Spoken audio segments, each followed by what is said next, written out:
Xin chào các bạn quay trở lại với kênh Em Forex. Đây là kênh thông tin mình sẽ chia sẻ kiến thức từ cơ bản đến nâng cao, cũng như là những cái mẹo ở trong thị trường, và cũng như là các cái chiến thuật cũng như cái phân tích kỹ thuật hàng ngày để giúp mọi người có thể chiến đấu trên thị trường này một cách tốt nhất, cũng như là đạt cái hiệu quả cao nhất. Thì chúng ta đã qua hai cái bài đầu tiên về việc tìm hiểu như thế nào về Forex, cũng như là về việc mà chọn cái sàn Forex như thế nào để bắt đầu giao dịch. Tuy nhiên sẽ gặp một cái vấn đề rất là lớn khi các bạn nhìn vào cái khối lượng cặp tiền được giao dịch trên Forex tại thời điểm hiện tại. Các bạn có thể rất là choáng ngợp, nó sẽ rất là nhiều, và các bạn sẽ không biết là phải bắt đầu là sẽ chọn cái loại hình giao dịch, loại tiền nào và cặp tiền nào để các bạn giao dịch đối với một người mới. Thì với cái danh sách tiền nó rất là nhiều như các bạn thấy ở trên đây, thì chắc chắn là mình nghĩ là không ai người mới vào có thể là biết là cặp tiền nào ưu điểm, nhược điểm như thế nào, và cái cặp tiền nào nên áp dụng với những cái người mới, và những cái cặp tiền nào mà sẽ có cái rủi ro mà chúng ta cần phải tránh. Thì chính vì vậy trong cái video ngày hôm nay mình sẽ chia sẻ với mọi người những cái cặp tiền cơ bản và những cái đặc tính của chúng, cũng như là những cái lời khuyên của mình đối với mọi người là nên bắt đầu những cặp tiền nào để có cái mức lợi nhuận tương đối, cũng như là để hạn chế cái rủi ro trong cái thời gian đầu tiên khi mà mọi người bắt đầu giao dịch. Còn sau khi giao dịch ở một thời gian mà các bạn đã quen với thị trường rồi, cũng như là quen với tất cả mọi điều ở đây, thì các bạn có thể sử dụng những cái cặp tiền khác và những cái loại hàng hóa khác, hoặc là các cái chỉ số khác. Thì sau đó các bạn có thể giao dịch như là vàng này, dầu này, bạc này, hoặc là tất cả những cái chỉ số của những công ty lớn, ví dụ như là Facebook này, Apple, hoặc là Microsoft. Nhưng mà mình nghĩ đấy là câu chuyện về sau. Còn ngày hôm nay chúng ta nên bắt đầu với những cái thông tin cơ bản của cái buổi ngày hôm nay. Thì thứ nhất, mình sẽ phải nhắc lại cho các bạn là các cái cặp tiền tệ là gì. Đấy là những cái loại hàng hóa cũng như là cái công cụ mà các bạn được giao dịch hàng ngày, hàng giờ ở trên các cái thị trường ngoại hối. Nó bao gồm cặp như là Euro, USD, hoặc là Yên Nhật, USD. Đó là những cái cặp tiền cơ bản. Thì ở đây các bạn có thể thấy là tỷ giá, mình có một cái ví dụ ở đây cho mọi người thấy. Đó là thứ nhất là về cặp tiền tệ, thì bạn phải nhớ là đó là tỷ giá của cặp tiền tệ này so với cặp tiền tệ khác, và nó thể hiện sức mạnh của nền kinh tế này so với sức mạnh của nền kinh tế khác. Ví dụ tỷ giá của cặp tiền euro so với đô la Mỹ đang là 1,3500. Điều này có nghĩa là với 1 euro thì bạn nhận được 1,35 đô la Mỹ.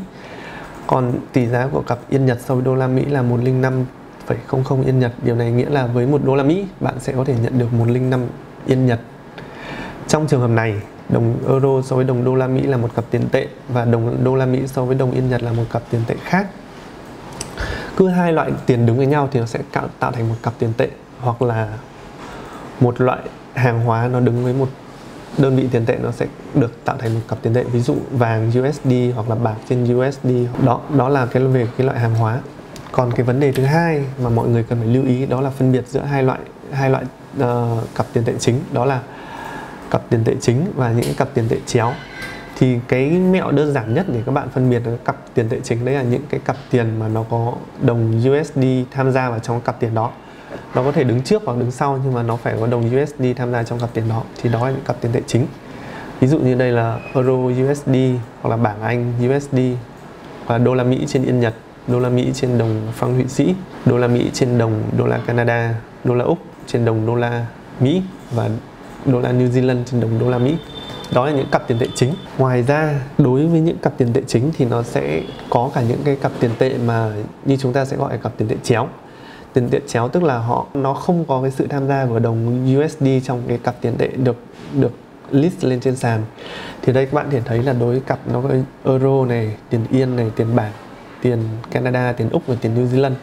Thì ở đây mình có cái bảng để thống kê hết tất cả cho mọi người là những cặp nào cặp tiền tệ chéo. Thì đến đây mọi người sẽ hỏi là giữa cặp tiền tệ chéo và cặp tiền tệ chính nó sẽ khác nhau như thế nào.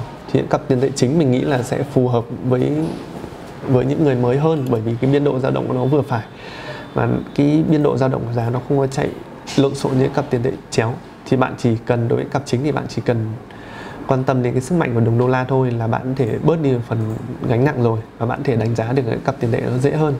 Còn ví dụ đối với cặp tiền chéo như là tiền trên tiền yên chẳng hạn, thì bạn sẽ phải đánh giá sức mạnh của cả hai nền kinh tế, cả nền kinh tế châu Âu và nền kinh tế Nhật Bản. Đó.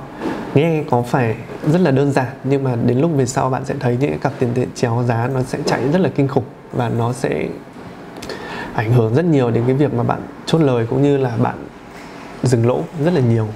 Cứ tin mình đi, mình nghĩ là nên bắt đầu với cặp tiền tệ chính. Ngoài ra, cái cặp tiền tệ thứ ba nó là cặp tiền tệ ở số ít, đó là cặp tiền tệ ngoại lai.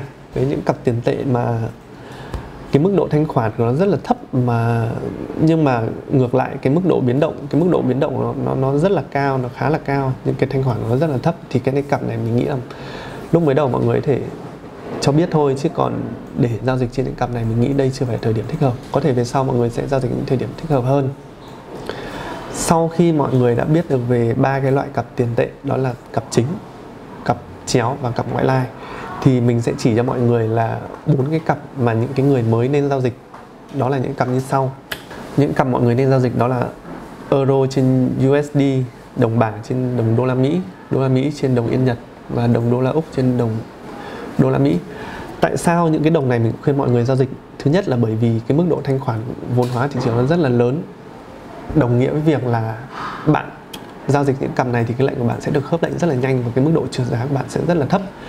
Thứ hai nữa là cái mức giãn của nó ở cái mức mà chấp nhận được. Mình không dám nói là thấp hay là cao, nhưng nó ở cái mức chấp nhận được. Và đối với những người mới, sau khi bạn vào lệnh thì cái mức giãn của nó càng thấp thì bạn sẽ cái khả năng đạt được lợi nhuận của bạn sẽ càng cao.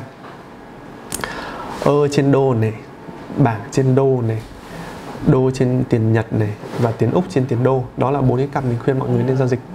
Cái 4 cái cặp này nó chiếm tổng cái khối lượng giao dịch hàng ngày của thị trường, nó phải cỡ 1/3 cái tổng giao dịch thị trường rồi. Cũng như là cái mức độ biến động của thị trường, rồi cái mức độ rủi ro những cặp này nó sẽ ít hơn rất nhiều so với những cặp khác. Mình nghĩ đây là 4 cặp mà, nhắc lại, mình nghĩ đây là 4 cái cặp mà mọi người nên bắt đầu ở thời điểm mới tham gia vào thị trường này, và ở thời điểm mà mọi người còn chưa có nhiều kinh nghiệm và chưa trải qua nhiều cái đợt sóng cũng như nhiều cái đợt biến cố trên thị trường này. Và cái phần cuối cùng trong clip này mình muốn nói đó là về cái tên gọi những loại tiền này. Như ở đây mọi người có thể thấy tên nó rất là đơn giản, ví dụ đọc là euro trên đô la trên yên, bảng trên đô la và đô la trên franc. Tuy nhiên đến những cái cặp ở dưới ấy, thì nó sẽ có những cái tên nó khác, như là loonie hoặc là kiwi, thì mọi người có thể để ý. Loonie nó là một cái loài chim gì đấy ở Canada, thì nó sẽ kiểu tượng trưng cho cái đồng Canada, nó có kiểu tiếng lóng. Còn kiwi cũng vậy, kiwi là tên của một cái loài chim ở New Zealand, và nó tượng trưng cho cái tên gọi của đồng New Zealand, tức là NZD. Đó là những cái cặp tiền tệ cơ bản, tên gọi của những cặp tiền tệ cơ bản mà mọi người nên biết và nên chọn khi tham gia thị trường này. Đó là 4 cái điều mà mình muốn chia sẻ với mọi người trong clip ngày hôm nay. Và hy vọng được gặp mọi người ở trong clip tiếp theo. Mình sẽ hướng dẫn mọi người chi tiết hơn nữa về cái cách mà giao dịch ở trên thị trường như thế nào, rồi cũng như là các cái bước về phân tích kỹ thuật, phân tích cơ bản và những cái bí mật của nhà cái mà mình nghĩ là ít ai đã chia sẻ với mọi người. Thì rất hy vọng mọi người sẽ ủng hộ kênh của mình trong thời gian sắp tới. Xin chào các bạn và hẹn gặp lại các bạn ở trong những cái video sau.